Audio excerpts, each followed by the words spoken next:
This is a zoom in on the space vector drive. Pretty much you can, this is just one of the algorithms in there to closely match a trapezoidal zero crossing, or being able to FOC that just with a, almost like a sine wave smooth off, but more rapid than sine wave.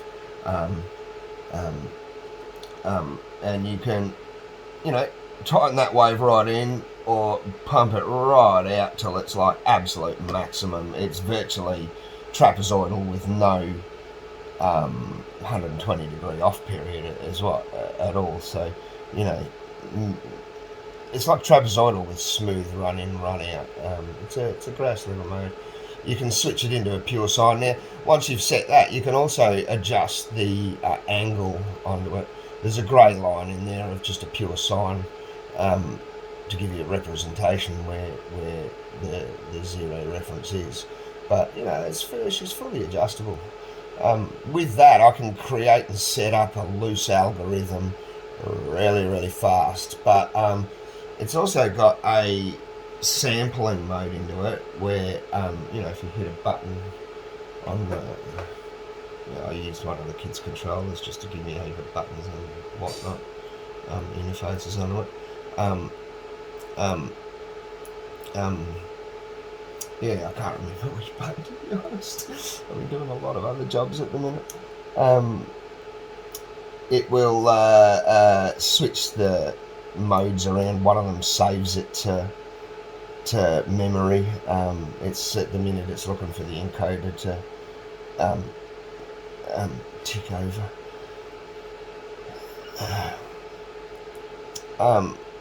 So yeah, you can select pure sine waves, the sampled wave off there. It samples to E prime every half electrical degree, so you get 720 degrees of resolution to give it an exact PWM that you want it to. You could literally square wave ramp these outputs, bounce off the current wave of the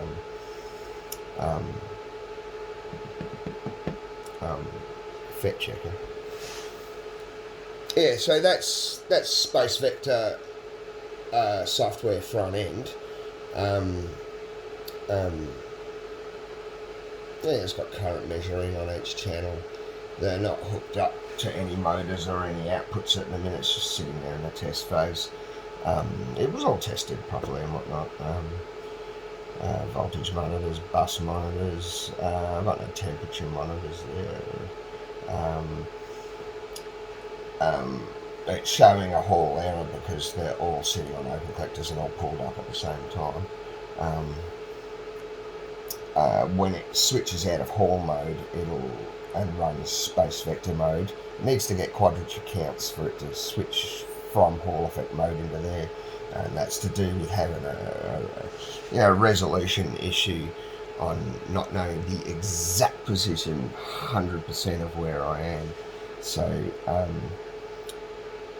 if it doesn't know exactly where it is in the phase position of each 360 electrical, it will revert itself back to standard 6-step and just use halls. The minute it crosses one hall, it will start running back off the quadrature again and re-thread the sine waves back in. So the worst you'll get is, let's face it, trapezoidal is still ridiculously high powered. It's even more high powered actually. You might say that the resistance is lower in 3 MOSFET on sine, hybrid, whatever you want to call it. But it's not 100% the case.